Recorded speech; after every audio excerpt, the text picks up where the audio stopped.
昏过神，曲折拍扁叫我跌入尘，拘我魂，条条规训叫我忍了吞，笑我的虔诚，迈不出家门，要不正要我忍，浑身的走完这一生。可是我听见风来自海上和天空，他说别低头，低头便入牢笼。你是海浪，也是长风，怎可以上锁了？那心不服，管不住，是我眼中的刀锋。这世界容不下，那就刺破它吧。我的苦守，我的疼痛，终将转身。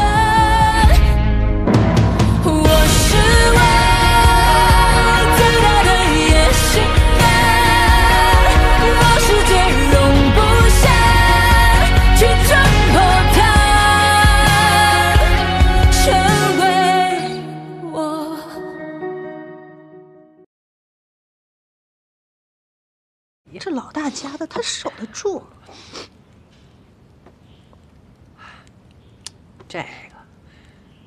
这难说呀，年轻啊！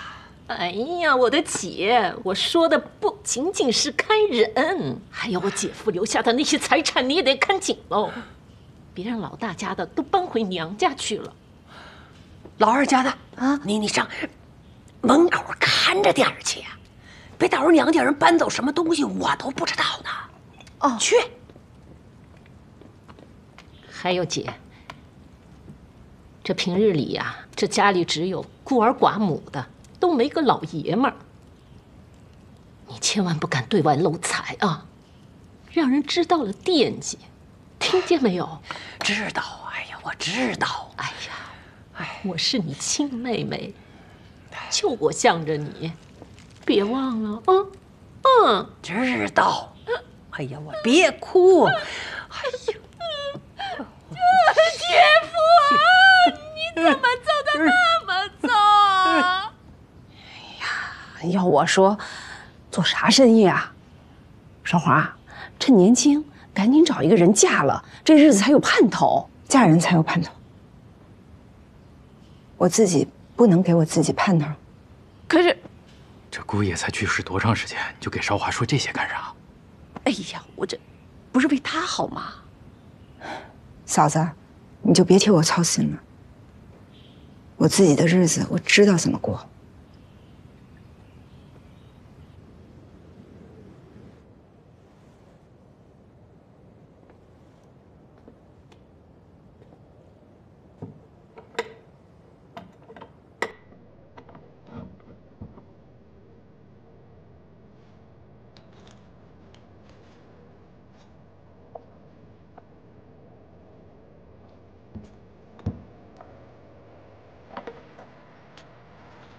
这个是我这几年存的私房钱，给你拿去花。啊，我不能要。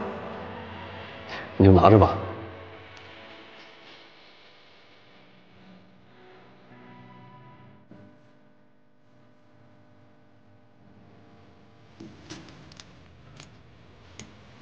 我知道我给你添置的这些首饰你不稀罕，但是还是带着吧，万一手头紧，还可以卖了换钱。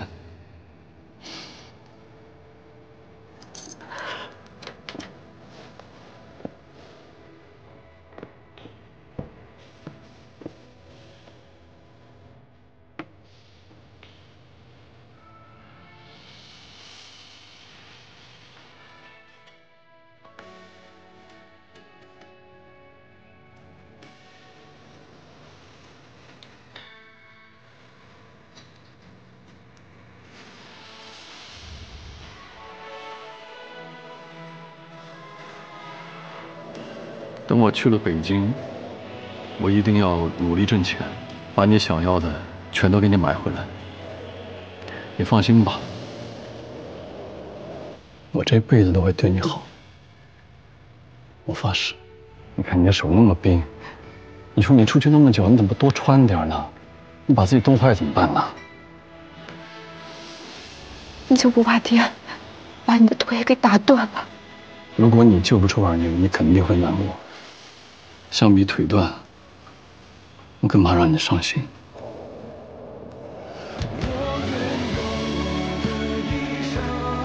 我有娃了，爹，我有娃了，我有娃了，我有娃了。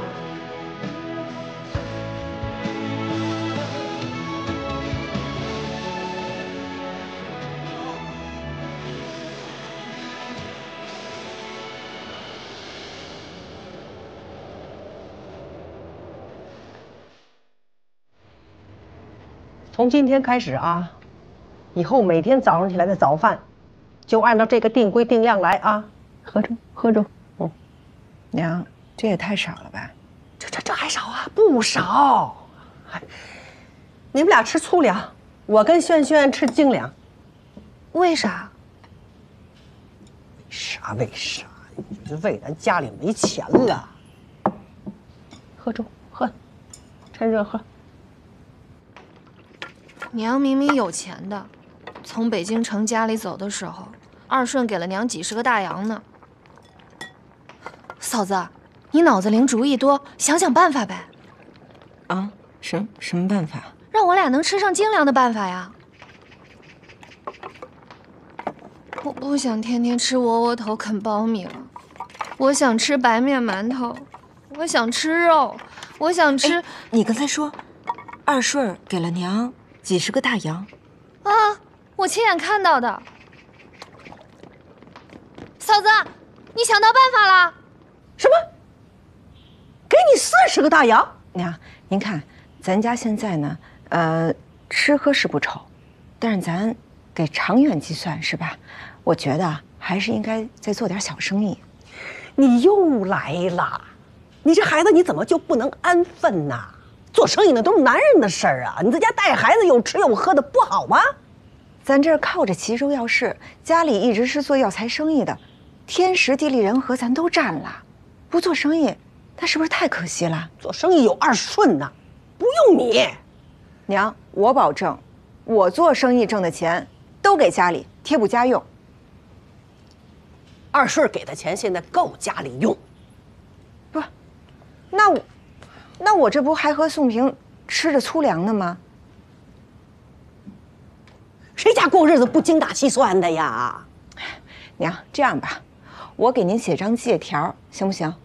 我保证3个月连本带利40个大洋都还给您，行吗？不行。你做生意，你亏了本怎么办呢？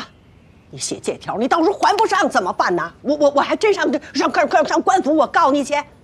你到时候你告诉我，你这钱你补贴你娘家用了，我跟谁要去？不行，娘，从今天开始，没有我的允许，你不允许迈出这个大门一步。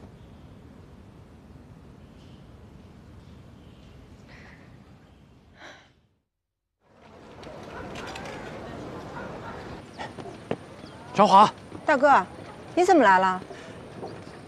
娘病了，啊，说让你回去看看。啊，这前2天还好好的，怎么回去就病了呢？大哥，我跟你说话呢，娘到底得什么病啊？严不严重啊？不严重，就是受点风寒。她呢，总是闹着要见你，没别的。啊，那就好。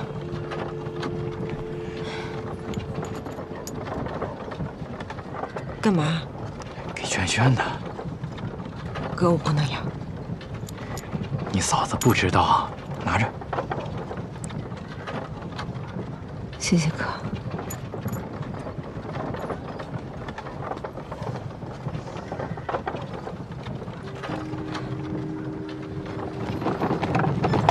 停车！哎，昭华，你干嘛去？我给娘买药，顺便看看。哎，不用了。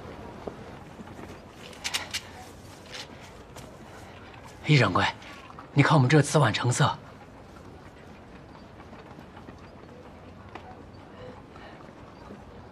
整麻袋都是这成色吗？对，都一样。啊好，2角1斤。叶掌柜，求求您，再给添点儿。2小1斤，我们没法活呀。1文都交不了。我们种紫菀这么多年，从来没有卖过这么低的价格呀。我也没办法呀，这是随行就市了。哎呀，叶掌柜，我给你跪下！哎呀，你给我跪下也没有用啊！这么大岁数了，我又没法给你压岁钱，对不对呀？别烦我了，再烦的话就1毛5了啊！不用求他了，齐州这么多药商，我就不相信找不到一个公道的。走，没用的，我都问了，都是这个价。其他药商都跟首元药妆结了盟，一起压我们的价。住嘴！怎么说话的？什么叫结了盟压你们的价啊？是我义大金人缘好，别人做生意呀是同行是冤家，我做生意就是同行，亲兄弟，搞钱齐努力，长点学问。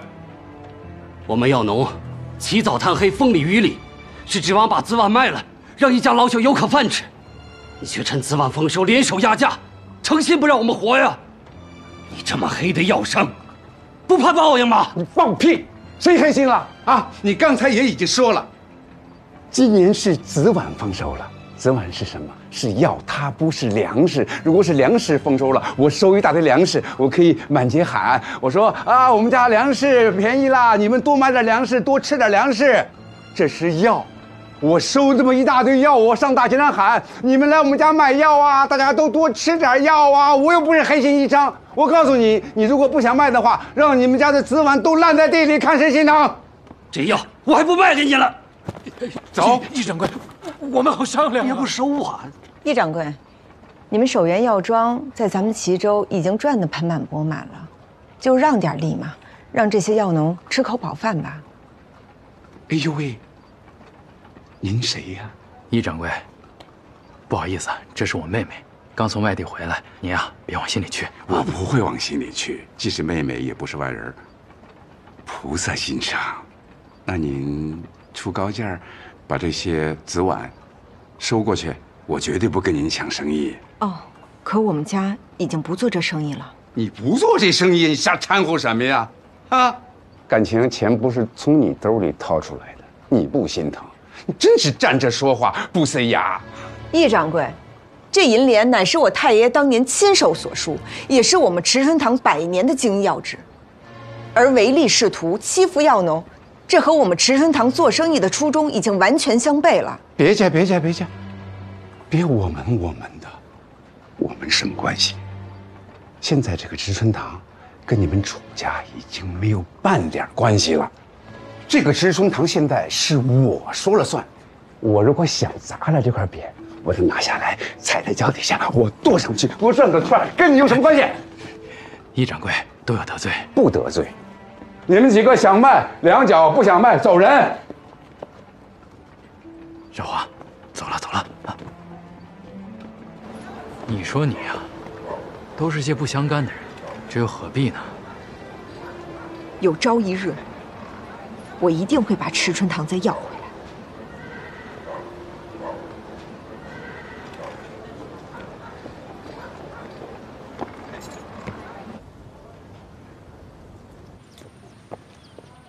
娘，啊，您这都受风寒了，您还在这院里坐着？哎，娘没事儿。您没生病，什么意思啊？娘等你呢，你嫂子给你寻了一门亲事，这不，媒婆都来家了，想看看你。哎呀，妹妹，你回来啦！嘿。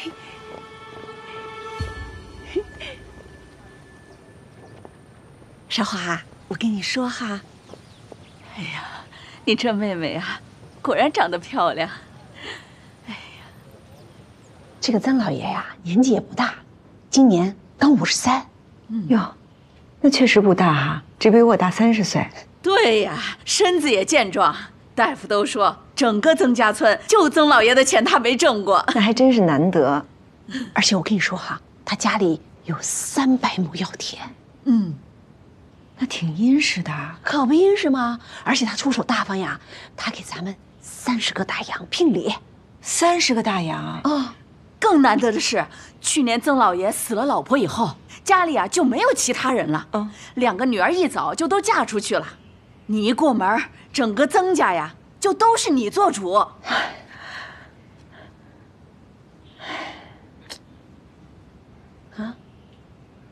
可是我这丈夫啊，才死没多久，我这马上另嫁的，这让旁人听了，该怎么说我呀？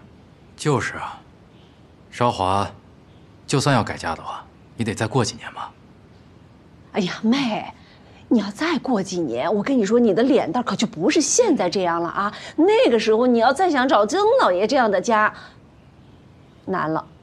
再说了，那曾老爷都50好几的人了，还想着赶紧再有个儿子呢。我说大侄女儿，就算是你能等，人家曾老爷可不愿意等。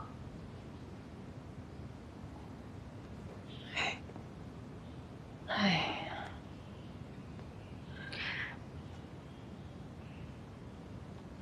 耳听为虚，眼见为实，我想亲自见见这曾老爷。如果真像你们说的那么好，这事儿他也不是不可能。大侄女儿，你想什么时候见？择日不如撞日，今天就行。行。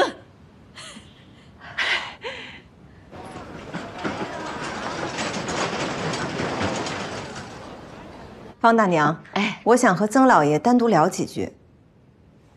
你先出去啊，不好意思啊。啊，行，那我先在外边等着，有事叫我啊。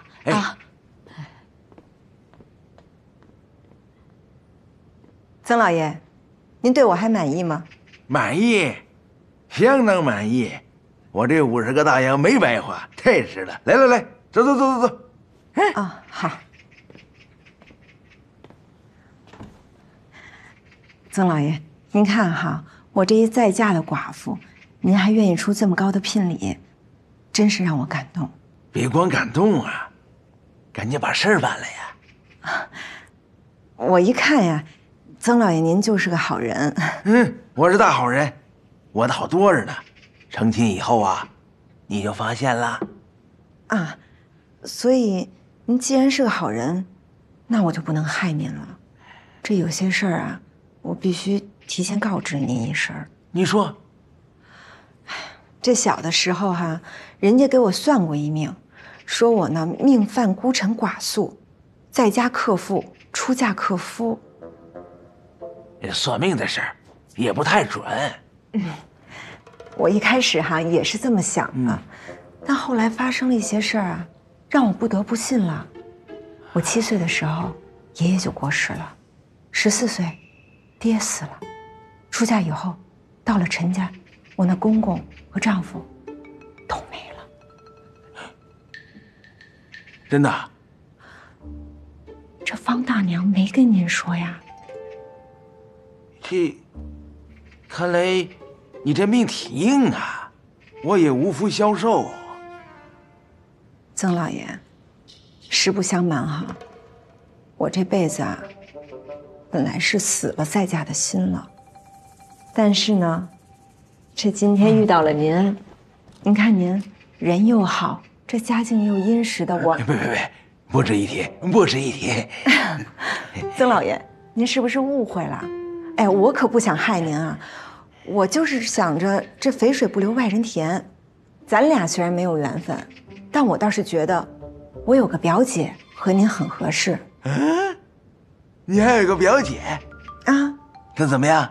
我那表姐呀，年龄跟我相仿，相貌上比我呢只能有上没有下的，关键是她这人呀长了一脸的福相。这算命的说她啊，旺夫又旺子，命中注定有2儿子，能生2儿子啊！您要是不信啊，您可以去我们府家看看。您要是能看中的话，这聘礼呀，只收您20个大洋。才要20个大洋？这钱多钱少的嘛，就是个意思。主要是看您人太好了，想把您啊留在我们家里。那曾老爷，您看您什么时候有空啊？今天是初1、初2、初3、初4，我去你们家。好，那就这么定了。不过曾老爷，这事儿可绝对不能外传，尤其是不能让你方大娘知道了。这又是为啥呀？您有所不知，这方大娘啊，一心想把我表姐介绍给她侄子，可我表姐不太情愿，这两家人正因为这事儿掰扯呢。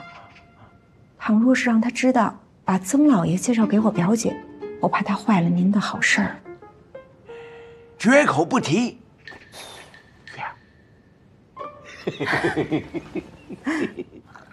初四，对，曾老爷要亲自来家里下聘。哎呀，那太好了，妹，那我可给你贺喜啦。少华，你是真的愿意啊？那个曾老爷可真是比你大太多了。哎呀，大得多才疼人，懂什么呢？小子，大哥，这事儿你就甭管了，等初四那天看吧。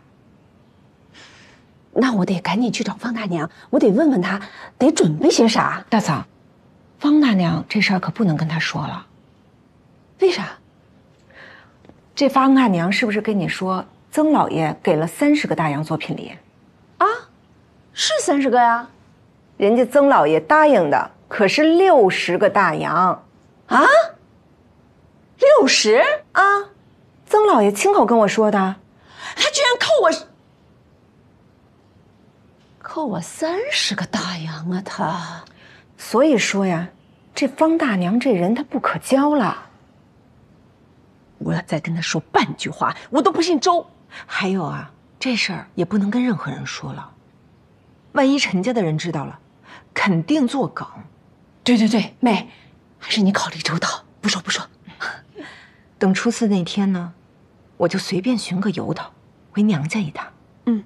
但是在我回来之前呀，还是辛苦嫂子您把这家里好好的收拾收拾，好酒好肉备着，咱不能让曾老爷小瞧了咱楚家。哎，放心，嫂子一定给你办得妥妥当当的。这曾老爷比陈家有钱，人还大方，若是这门亲事能结成啊，这以后咱楚家需要帮衬，就凭我的本事，定能让他服服帖帖。哎呀，太好了，妹，你终于开窍了。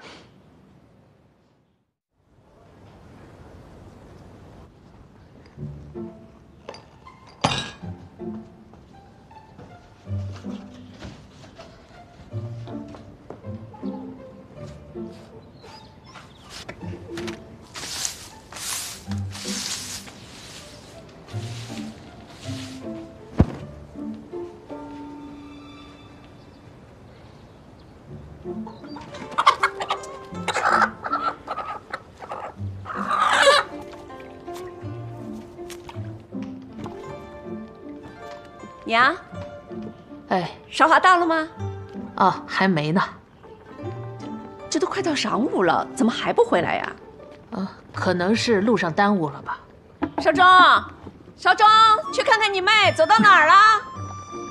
我就担心别是陈家那老太婆把她给绊住了吧。哎呦，你这又是鸡又是肉的，这得花多少钱呀？1个大洋。花这么多？娘，舍不得孩子套不来狼，曾老爷给60个大洋呢。啊，也是。哎，我记得咱们家没有什么余钱了，你哪来的这1个大洋啊？我管冯大姐借的，回头还她不就完了吗？我觉得呢，最好是今天曾老爷就能下聘。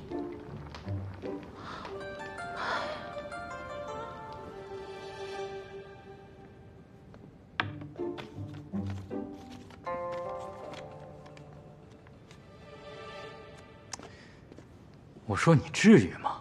啊？什么至于吗？我还不是给你妹妹面子呀。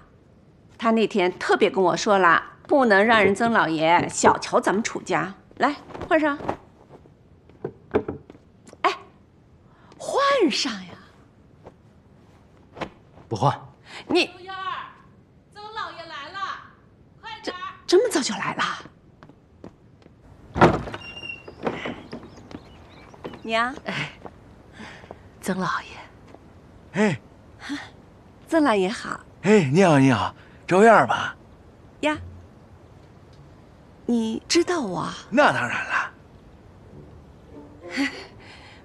不好意思，我妹韶华她还没回来。不，你妹妹在不在不重要，有你在就行了啊。哎呀，曾老爷，你可真会说话。哎，曾老爷，屋里坐吧。请。那我先进去了啊。得，不客气了啊。哎，娘，烧水。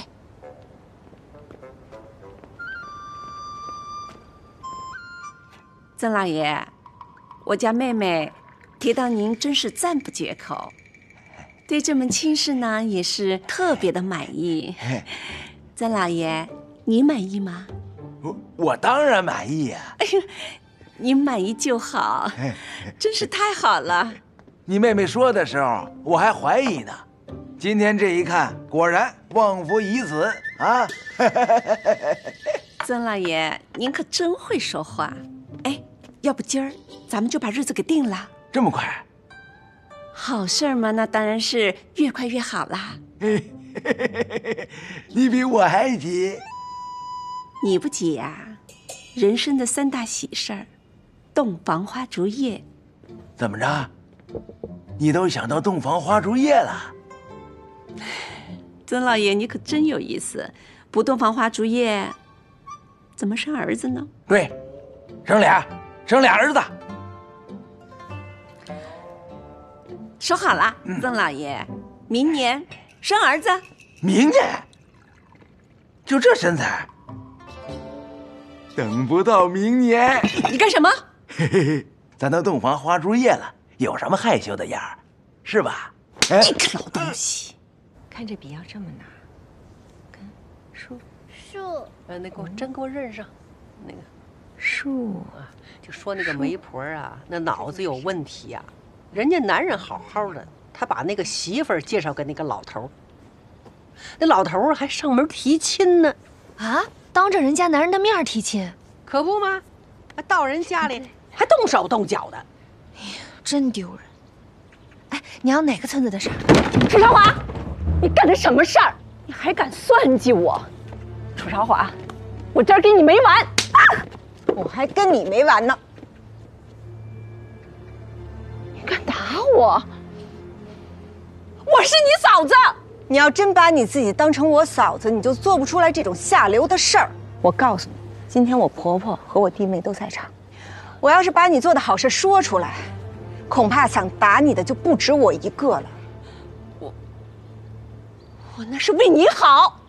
哼，为我好还是为你自己好，大家心里都清楚。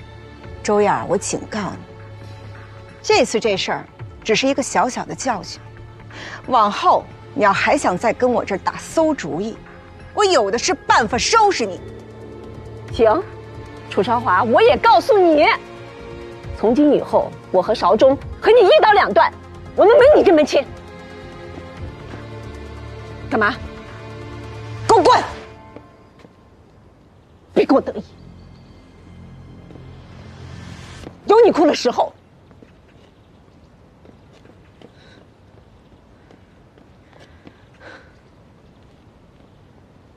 嫂子，你干嘛打他呀？娘刚才说的那事儿，那媳妇儿就是他啊。我一回来就明确告诉过他，我呢只想带着轩轩好好的过日子，其他什么都不想。他却编排我，想把我许给一个老头做填房，还想从中捞上一笔。那你又把那老头你介绍给他了？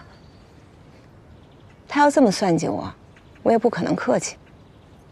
就是，你早说呀，老大家的！那刚才他进来，我就给他俩耳刮子，以为我们陈家人都好欺负呢。就是，活该。不是老大家的，那你以后你就不打算再嫁了吗？娘，我要真有这样的心思的话，我就不会跟我那嫂子有这一出了。老大家的。这些年大顺儿跟娘可是没白疼你哟。娘，别跟轩轩面前说这些。好。写的真好。从今儿以后啊，你们俩那个都吃精粮，臣家不缺这点。那娘，您能借给我20个大洋吗？借钱？嗯，绝对不行。这，借钱，说了头口。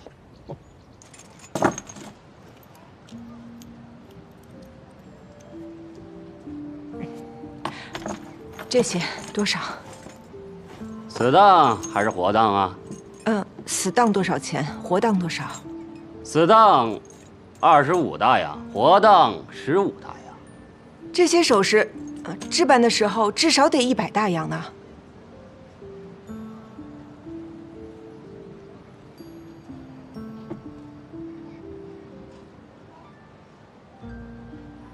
死当吧。得嘞，破铜烂铁一堆，死当25大洋。等等，再加上这个。这么着，我再给你加1大洋，一共是26大洋。哎，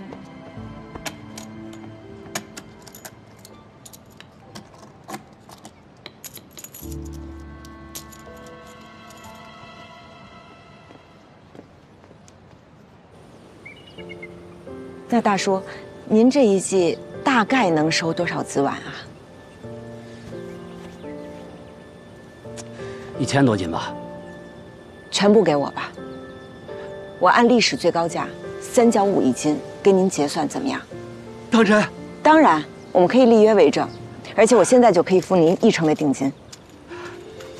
等齐州要事结束那一天，我将付齐所有的尾款。好好好，太好了。但是啊，我可有条件的。第一，就您这些子碗，不能再给其他人了。第二，您给先交货。第三，咱们之间所有的约定，必须严格保密，不能告诉任何人。没问题。用还没有交货的生药抵押，我们从来没有做过这样的生意。所谓抵押，不过是以物质钱。虽说生药抵押没有先例，但我手上这批子碗，的的确确是值350大洋的，并不违背以物质钱的根本。但是子碗的价格有高有低啊。那就按上一季子碗的价格2角1斤来计算，我手上这批1000多斤的子碗，价值怎么也有200大洋了。而药市上从来都是上一季涨的，下一季必跌；上一季跌的，下一季必涨。所以你们银号并无风险。我最多只能给你150大洋。也行。各位大哥，我这手上是1成的定金，一共是150个大洋。我也没别的要求，就是希望你们把手里这4000多斤的子碗，收割之后全部都给我，账期到药市最后一天。我以这4000多斤子碗做抵押。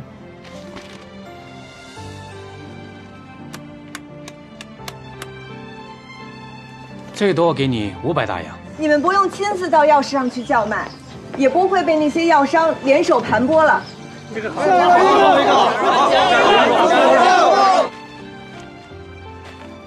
我借4000大洋，以我手上的15000斤齐州子碗做抵押。15000斤，也只值1500大洋啊！这齐州的药市马上就要开市了，也不知道子碗的价格能不能涨点儿。你一个开典当行的，怎么关心起子碗了？你是有所不知啊，我手里面有1万多斤子碗呢。你还别说，我手里还有4000多斤呢。我手上也有齐州子碗，倒是不多，只有1000多斤。哟，奇了怪了，你们手上怎么都有齐州子碗？不会你们都要改行做生药生意吧？对呀，你们手上怎么也有啊？我的齐州子碗是陈家村的陈大少奶奶来抵押的。哎，我的钱也是放给她的，也是以齐州子碗做的抵押。不会你的生意也是跟他做的吧？坏了，正视他。那有问题啊！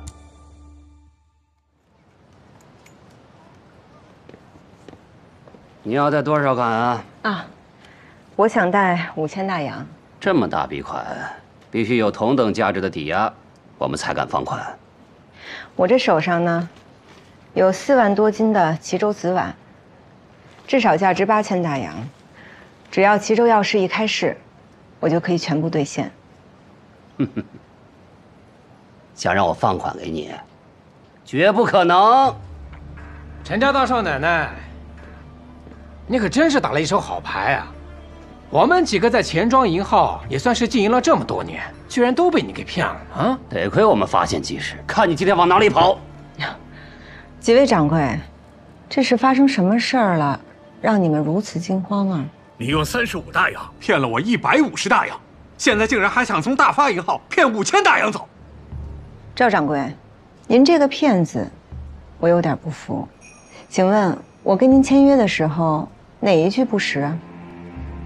可是，哎，你拿着我们的钱打着滚的抵押来抵押去，你胆子可真大呀！我虽然胆大，但是做的并未出格。你们这几家，谁家定规了，我不能这样抵押。哎，你们看看啊，嘴还这么硬，啊，就是。你们的本金，我都用在了该用之处，而抵押给你们的紫碗呢，现在都长势喜人，眼看丰收在即了，你们的本金和利银，也都可以圆满收回。哎，你们应该感到高兴吧？可你这么做，知不知道这风险有多大？当然知道。如果今年齐州紫碗的价格跌破2角，那我就颗粒无收，你们也只能收回本金。但是如果跌破了1角8，那我们大家都有亏损。哎呦，姑奶奶，这钱我不放了，你退给我吧。哎，我的钱你也退给我。听这话意思是要违约啊？哎，这话要是传出去了，正康钱庄和双福典当行的名誉可都是大打折扣的，而你们在这一行的名声也都会有损失。老孙老钱，稍安勿躁啊！不要冲动啊！哎，顾不了那么多了，也是区几百大洋，我可是上千的。我的也是啊。不过话说回来，你们贷给我的款子，我已经全都给药农了，我现在身上可是1文都不剩了。你，我知道你在怕什么，您不是就怕今年齐州紫碗的价格跌破2角吗？但我有办法，不仅让今年的价格不跌，我还甚至能让今年的价格远超历史最高价。有什么办法？其实去年紫碗的价格大跌呢，那都是因为药商们联手压价所致。那我们今年可以以其人之道还治其人之身呀，把价格抬上去。这怎么抬呀？那就需要李掌柜帮忙了。我？只要您能把5000大洋贷给我，让我把这一季的紫碗都收完了，那今年齐州紫碗的价格就是我说了算。贷给他，老李。不是，你们刚才还在这……哎，老李，你必须得贷给他，要不然我们大家都完了。5000大洋呢？不是还有4万斤的齐州紫碗吗？那万一卖不出去呢？卖不上价呢？哎呀，老李，只要你进来，那一切就都不是问题了啊！这样吧，李掌柜，如果您肯贷给我，让我把这一季的紫碗都收完，那你们的利银，我可以再上浮1成。老李，如果你现银不够，我可以拆借给你啊！老李，去年你求我办事儿，我可都答应了，今天是你还情的时候。老李，别犹豫了，这买卖准赚，可以进。那5000也太多了，4000够吧？足够。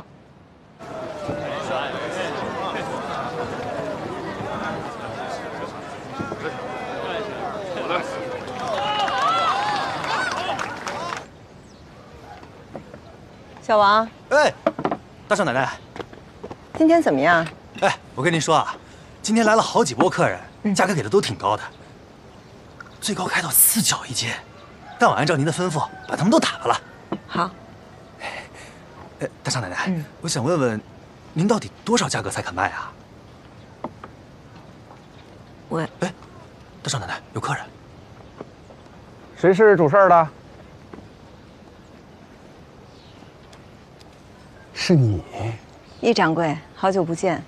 是啊，好久不见，长出息了。我说怎么着，这个齐州城的这个紫碗看不见呢，原来都在你这儿啊！请坐。是啊，一共10多万斤吧。哎呀，你自个儿收这么多，卖得出去吗？这不您都上门来了。我上门来了，我是听说你这儿好多货卖不出去，乡里乡亲的，我是过来帮你个忙。这个价钱呢，就按去年的价钱，2角1斤，全给我啊。紫碗今日的最新价是4角1斤，而且还买不到。这种谣言你都信呐？我跟你说呀，今年的紫碗品相不好，价钱比去年还低呢。小王，把那个给我。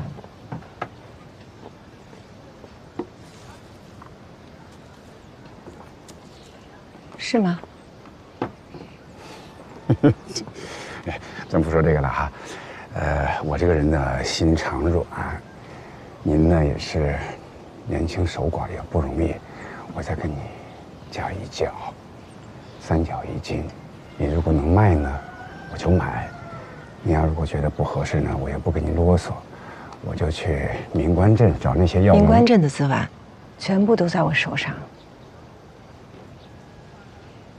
那就郑章镇，郑章镇的也都在我手上。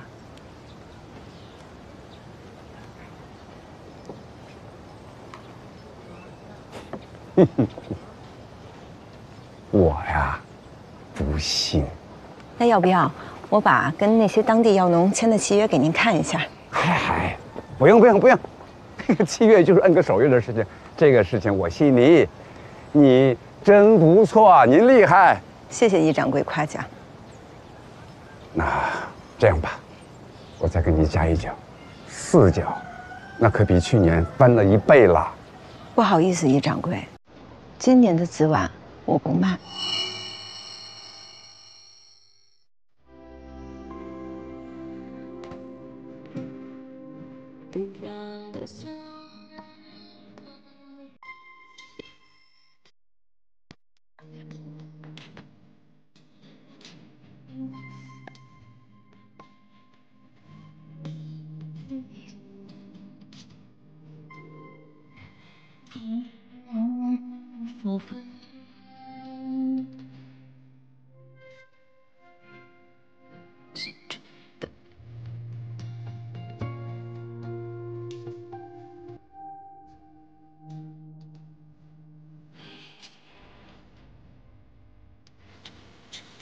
我也